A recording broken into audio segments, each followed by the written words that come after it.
Bonjour à tous, on se retrouve aujourd'hui pour discuter d'un sujet qui reste pour moi assez difficile à résoudre et c'est pour ça que j'aime bien échanger finalement sur cette question, sur cette chaîne, pour avoir vos retours, vos commentaires et voir un petit peu vos avis et espérer pouvoir trouver des solutions à ce problème.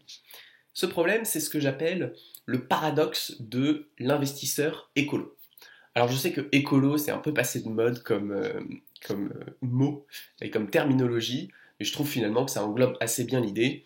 Effectivement, aujourd'hui, pour ma part, je me qualifie comme étant quelqu'un qui a une certaine sensibilité des questions environnementales, et je crois que c'est quelque chose qui est extrêmement répandu dans la population, et encore plus dans notre génération. Donc voilà, même si vous ne vous identifiez pas comme écolo, disons que si vous avez une sensibilité aux questions environnementales, je crois qu'on peut être sur la même longueur d'onde à ce sujet-là. Et à côté de ça, il y a la question de l'investissement. L'investissement aussi, c'est quelque chose auquel je m'identifie profondément. C'est quelque chose qui m'a toujours attiré, que j'ai toujours voulu faire, et que je prends un malin plaisir à faire dans ma vie de tous les jours. Donc, ces deux choses, finalement, elles cohabitent en moi, et pourtant, elles sont profondément opposées, dans un certain sens. Alors, pourquoi elles sont opposées? Parce qu'effectivement, aujourd'hui, dans la société qui est la nôtre, libérale et capitaliste, eh bien, on tente à nous faire croire qu'il n'y a finalement aucun paradoxe entre ces deux choses-là et qu'on peut tout à fait être un investisseur aguerri et en même temps défendre toutes sortes de causes environnementales, animales, écologiques, etc. Néanmoins, j'aimerais que ce soit vrai, mais j'en doute très fortement. Alors pourquoi? Très simplement parce que aujourd'hui, l'investissement, le but de l'investissement, c'est de créer du rendement.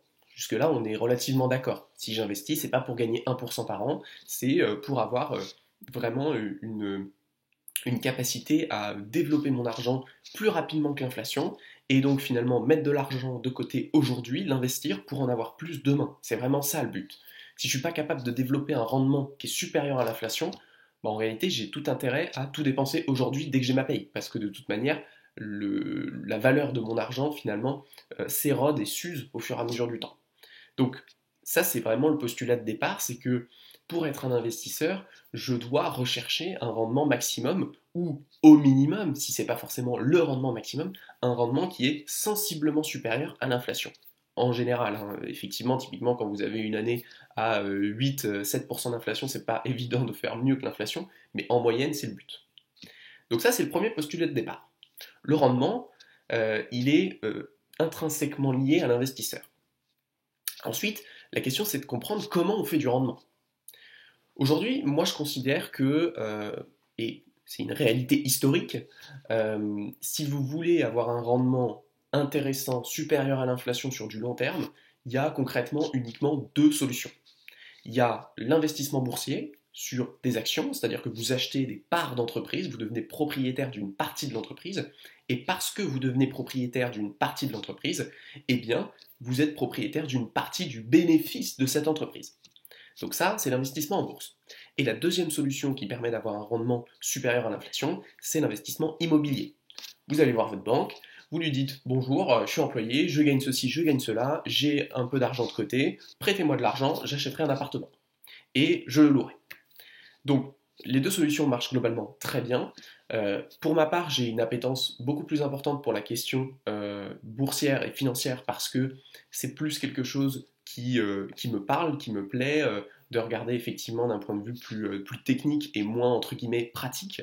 Je vois l'immobilier comme quelque chose de beaucoup plus tangible finalement. C'est-à-dire qu'on voit vraiment où on est, on va peut-être faire des travaux, on va peut-être rencontrer les locataires, donc voilà, il y a beaucoup plus finalement une mainmise pratique sur nos investissements quand on est en immobilier, mais ça demande aussi un investissement personnel en temps et en énergie qui est plus important. Et personnellement, d'un point de vue individuel, c'est pas un investissement que je veux mettre aujourd'hui. Mais là n'est pas la question. L'idée c'est de comprendre que une fois qu'on a ces deux choses, c'est-à-dire la bourse ou l'immobilier, ce qui fait le rendement de la bourse ou de l'immobilier, c'est la croissance. C'est-à-dire que c'est précisément parce que l'économie en général croît qu'on peut faire de l'argent sur l'immobilier et sur la bourse. Alors sur la bourse, c'est évident. C'est parce que les entreprises sont capables de vendre des services à plus de personnes qu'elles vont faire plus de bénéfices et donc qu'on va pouvoir gagner de l'argent. c'est parce qu'elles sont capables de vendre des produits plus chers, parce que les gens se sont enrichis, qu'elle va pouvoir, encore une fois, augmenter son bénéfice et produire de la croissance. Dans le cas de l'immobilier, c'est un petit peu plus flou, néanmoins, il y a vraiment cette idée que l'économie doit croître, et si l'économie croît, finalement, il y a une tendance notamment au prix de l'immobilier à augmenter, et en fait, il faut bien comprendre que dans beaucoup de cas, la rentabilité de l'immobilier, autant effectivement la question du loyer, elle va pouvoir amortir une partie des coûts, mais la vraie rentabilité, elle se trouve dans la capacité de l'immobilier à prendre de la valeur.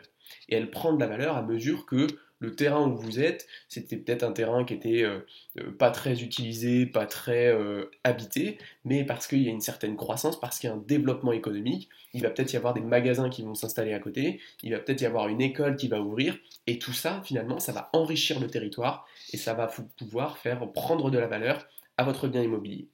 Donc, une fois qu'on a compris ça, on comprend que le rendement est intrinsèquement lié à la croissance économique de finalement nos sociétés. Et enfin, le dernier point, c'est le suivant. C'est que si on regarde les études scientifiques qui ont été faites, la croissance qui est indispensable au rendement, eh bien c'est l'exploitation. La croissance, comment on l'obtient? On l'obtient en exploitant les ressources naturelles, on l'obtient en exploitant à peu près tout ce que la Terre a à nous offrir, et on l'obtient aussi en exploitant toute forme de vie, que ce soit des arbres, que ce soit des animaux, ou que ce soit la force de travail des humains. Et ça, on le voit effectivement dans notre société. On voit qu'il y a une vraie tendance au capitalisme à utiliser, à détruire, à exploiter ce qu'il a à disposition pour générer du profit. Et ça marche globalement très bien. Mais le problème, c'est que si on repart au point initial, est-ce que je peux vraiment être investisseur et me définir comme écolo, sachant que le rendement que je vais avoir de mes investissements, il dépend d'une croissance économique, et cette croissance économique, elle dépend d'une exploitation des ressources du vivant. Et donc là, finalement, c'est compliqué. Alors, c'est quoi l'argument finalement phare, moderne, face à ce paradoxe?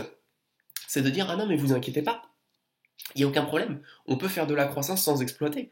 On peut, et c'est ce qu'on appelle en fait le découplage, c'est-à-dire que quand on regarde historiquement, on voit que, par exemple, les émissions de gaz à effet de serre, qui sont quand même un gros problème pour l'humanité, sont intrinsèquement liées au développement économique d'un pays. Et donc, bah voilà, finalement, il faut choisir. Soit on produit moins et on gagne moins d'argent, on a moins de croissance, on a moins de rendement, et on peut baisser effectivement les émissions de gaz à effet de serre. Et à l'inverse, si on veut croître, si on veut grandir, eh bien, on émet plus de gaz à effet de serre, et donc, finalement, on avance encore plus vite vers le mur.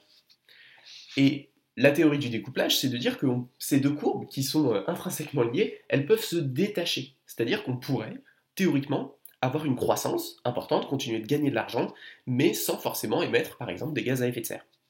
Alors, c'est en partie vrai, puisque les gaz à effet de serre, déjà, c'est pas toute l'équation.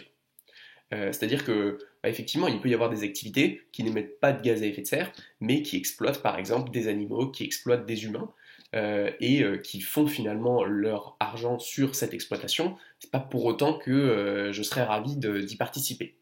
Et deuxièmement, c'est faux parce qu'en fait, quand on fait ces analyses-là, souvent c'est des analyses qui sont territoriales, c'est-à-dire qu'on regarde vraiment en France, on regarde la richesse de la France, et on regarde combien la France eh bien, produit par exemple de gaz à effet de serre.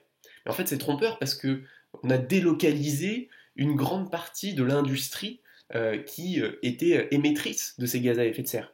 Mais c'est pas pour autant qu'on n'utilise plus les produits de ces industries. C'est juste qu'on les achète en Chine, mais en fait, eh ben, les émissions de gaz à effet de serre, elles sont liées en Chine, mais finalement, on consomme bien les produits en France. Donc, on voit bien ici qu'il y a un vrai paradoxe et il y a une vraie hypocrisie quant à la mesure finalement de l'impact écologique de notre consommation en tant que nation. Donc voilà finalement le paradoxe de l'investisseur écolo, c'est comment est-ce qu'on peut faire pour allier un rendement qui semble intrinsèquement lié à une croissance économique et donc à une exploitation du vivant des ressources. Et bien finalement c'est une question à laquelle j'ai pas de réponse. En tout cas je considère que la réponse qui est souvent apportée, qui est la réponse du découplage, elle est absolument pas satisfaisante. Et je crois effectivement que c'est très compliqué de trouver dans notre société une réponse qui fait sens à cette problématique. Néanmoins, je suis très curieux si vous avez des idées, si vous pensez, vous, avoir trouvé une solution pour faire fructifier votre argent tout en étant en cohérence avec vos idées. Et ben, je suis très curieux de savoir comment vous faites en commentaire. Et puis en attendant, je vous dis ciao pour la prochaine.